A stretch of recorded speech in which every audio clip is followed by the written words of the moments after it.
நீங்க home baking class கத்துக்கணும், அதுவும் அஃபோர்டபுளான பிரைஸ்ல ஹோம் பேக்கிங் பிசினஸ் ஸ்டார்ட் பண்ணோம் அப்படின்னு நினைக்கிறீங்களா? அப்ப இந்த வீடியோ உங்களுக்காக தான். ஜூன் மந்த் ஆஃபரா நம்ம வந்துட்டு 4000 ருபீஸ்க்கு பேக்கிங் கிளாஸஸ் போட்டிருக்கோம். இதுல நீங்க cakes, cupcakes, cookies, chocolates, ப்ரௌனிஸ்னு எல்லாமே லேர்ன் பண்ண போறீங்க. நிறைய variations and both egg and எக்லெஸ்ல இந்த கிளாஸ் கண்டக்ட் பண்ண போறோம். ஸோ கண்டிப்பா எல்லாருக்குமே இது வந்து யூஸ்ஃபுல்லா இருக்கும். So weekend classes and weekdays கிளாஸஸ்மே அவைலபிளா இருக்கு. வீக் டேஸ் கிளாஸஸ்ல வந்துட்டு ஜூன் மந்த் பேட்ச் 1 9 10 11 அவைலபிளா இருக்கு. அதுக்கப்புறமா வீக் டேஸ் கிளாஸஸ்ல ஜூன் 25 26 27மே அவைலபிளா இருக்கு. கிளாஸஸ்ல வந்துட்டு 21 அண்ட் 22 அவைலபிளா இருக்கு. அதுக்கப்புறமா ஜூன் 28 அண்ட் 29மே அவைலபிளா இருக்கு.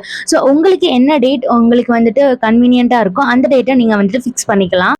ஃபுல்லாகவே ஹேண்ட்ஸ் ஆன் செஷன் மட்டும்தான் இருக்க போகுது. And take home what you pack. நீங்கள் என்ன பேக் பண்ணுறீங்களோ எல்லாமே நீங்கள் வீட்டுக்கும் கொண்டு போயிடலாம். ஸோ இந்த 3 days கிளாஸை கண்டிப்பாக மிஸ் பண்ணிடாதீங்க. ஜூன் மந்த் ஆஃபராக 6000 ஃபீஸ் கோர்ஸை வந்துட்டு ஜஸ்ட் 3999 கொடுத்துருக்கோம். லைஃப் டைம் சப்போர்ட் அவைலபிளாக இருக்குது. பிடிஎஃப் அண்ட் சர்டிஃபிகேட்டுமே நம்ம ப்ரொவைட் பண்ணிட்டு இருக்கோம். லிமிடெட் சீட்ஸ் மட்டும்தான் அவைலபிள். ஒரு பேட்ச்க்கு 3 ஸ்டூடெண்ட்ஸ் தான் அவைலபிளாக இருக்க போகுது. ஸோ ஆல்ரெடி ஸ்லாட்ஸ் புக் ஆகிட்டே இருக்குது. கண்டிப்பாக உங்களோட ஸ்லாட்ஸை புக் பண்ணிக்கோங்க.